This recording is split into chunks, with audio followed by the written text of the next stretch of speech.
What's good, fam? Welcome back to the channel. This is Constant Sports. I am your host, Constance. Now, to me, there was some amazing basketball this week. A couple teams took some losses, which we all knew was going to happen when it comes to the conference play. Um, so the new rankings just came out for Week 12.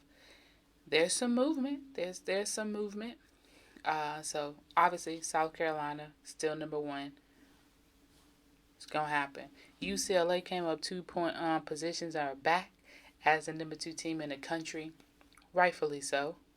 Um, Colorado remains at number three um, after losing a game, so they're now currently 16-2. Kansas State has made its way up in the top five. They came up three positions, and now they're sitting at the number four team in the country, followed by Iowa after they lost this a day ago. Was it yesterday? I believe it was. They lost yesterday to Ohio State, so they dropped down three positions to the number five. Stanford came up two positions, announcing the number six. Shout out to Coach Tara Vanderbilt, who is now the all-time winningest coach in NCAA history, right? Men or women's basketball, she has the most wins. So shout out to her. Amazing feat. She's had an amazing career so far. She's had amazing players play for her. And can't wait for her to keep rocking that number up high. Number 17 is NC State. They've dropped three positions. UConn came up a position at 16-3. They're sitting at the number 18. LSU came up a position. They're now the number 9 team. And rolling out the top 10, we have Texas, who is sitting right at number 10. I do want to. So the number 11 team, which is USC, dropped five positions. Their team lost to UCLA, which I kind of picked for that to happen because UCLA is an all around team, obviously, but then they go and they beat UCLA, right? But then they play Utah. Pele ain't no joke. She dropped 37 points on them. I believe she was 13 of 16 from the field. She missed maybe 2 or 3 of her 6 threes that she shot. She had an amazing game, but her teammates also contributed. The game was back and forth. It was physical, but USC got 27 points from Juju Watkins, and the next closest player had 11 points. Utah was the same way, but they had more players who scored than USC. So when someone came on the floor, they was contributing, but for USC, it's not like that. It's a lot. It's a lot on Juju as a freshman. That is a lot for her, but I mean, she's stepping up to the plate, and they're having an amazing season so far. But USC is also a small team. They have more guards on that team than any other team in the country.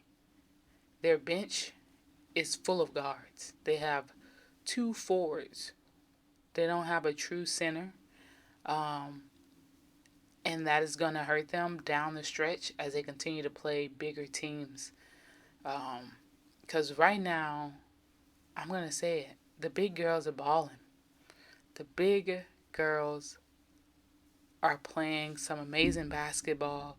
They are showing that they can handle the ball. They can step outside of the paint and shoot the jumpers. They can shoot some threes. The USC and Colorado game was, it was a battle of the bigs.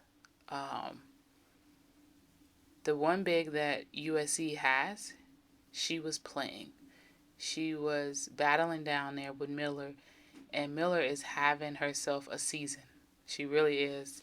And she's pretty much showing that she can do it, right? She's not that big of a post player. Obviously, she has height and she has some weight to her, but she's still not as big as a lot of other post players. So her movement and how she moves is a lot quicker than some of the post players, and it showed especially against USC. So yeah, USC taking back-to-back losses definitely hurt them, but they're still sitting in a nice position at number 11. So we'll continue to see how their season goes. Ohio State, who just took down Iowa, they are sitting at the number 12 position, coming up 6 spots.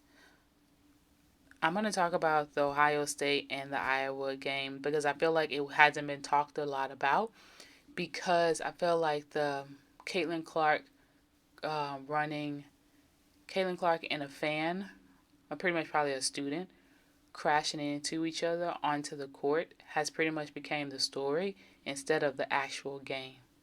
And I feel like the actual game should not be overshadowed by that because of the fact it was an amazing game. It's very rare that I get to watch a full game with work and everything. So I was able to watch that full game, and Ohio State did not back down. These these girls gave that game everything they had. Every single thing they had, they gave it in this game. And to see a team down, continue to go down by, they'll be down by 2, 4 points, 6 points, and then they'll come back and bring it within 1 point or tie the game, and then be down by 10 points, 14 points, and still come back and get this game into overtime, then win in overtime, was an amazing team feat. And that was this Ohio State and Iowa game. Iowa won this because they were a complete team compared to Iowa. Don't get me wrong, people contributed on Iowa more than normal, right? More than normal people actually contributed. But I saw a stat that if Caitlin Clark scores more than 42 points in a game, they are 0-3. If you have a player on your team who is scoring 42 points and you are still losing the game, something needs to change. And so Caitlin Clark scored 45 points, right? McCannon scored 33 points, her season high. And it was a battle. Once McCann got her rhythm going, right? She didn't start the game off that good. She was hitting her shots here and there. But once she kind of got the feel of the game and she started really feeling it, there was zero stopping her. There was no way you were going to stop her, and they literally did not stop her, and I didn't see any way that they could, right? Iowa had 3 people in double digits, which is rare, right? And when you think about that, that is crazy to have a game where your star player scores 45 points, and it's also the first game in a while that you have more than 2 people score in double digits, right? You had Davis who scored 14 and Stokey who gave them 10. But then you go down to Ohio and their starting 5 all scored in the double digits. It's very hard to beat a team when their starting 5 are scoring double digits. You had Mikowski scoring 10, Theory 11, Sheldon 24, and Taylor 10. And Sheldon had a very, very good game.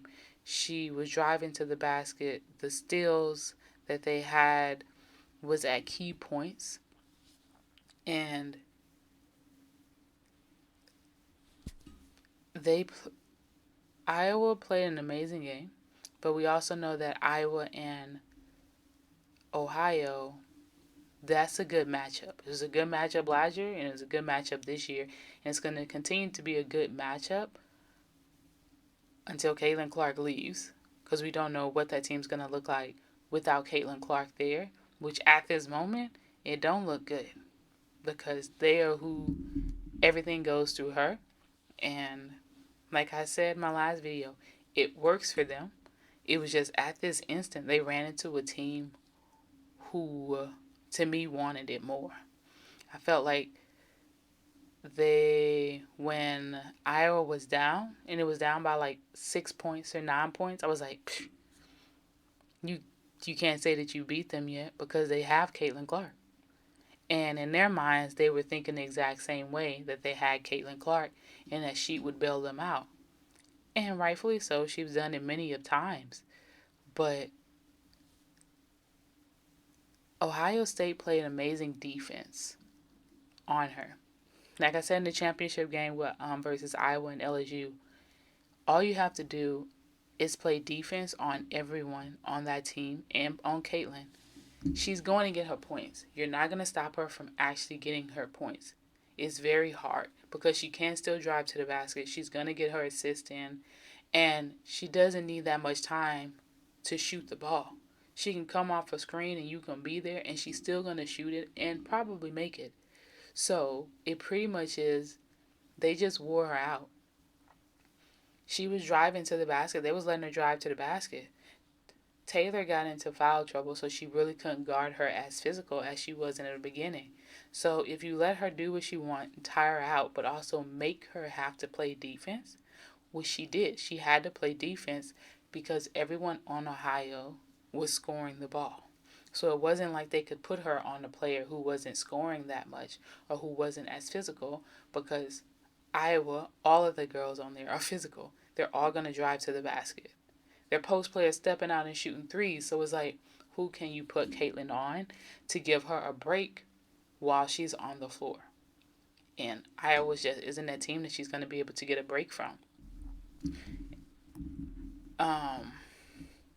So I do believe it was a very, very good game, and I wish it would get more. I wish it would have got more press about it, because it was a masterpiece. It was a masterpiece. It was up and down, back and forth, emotions everywhere for Iowa fans and Ohio State fans. I guarantee you, if you guys are fans of them, your heart was pumping the entire time.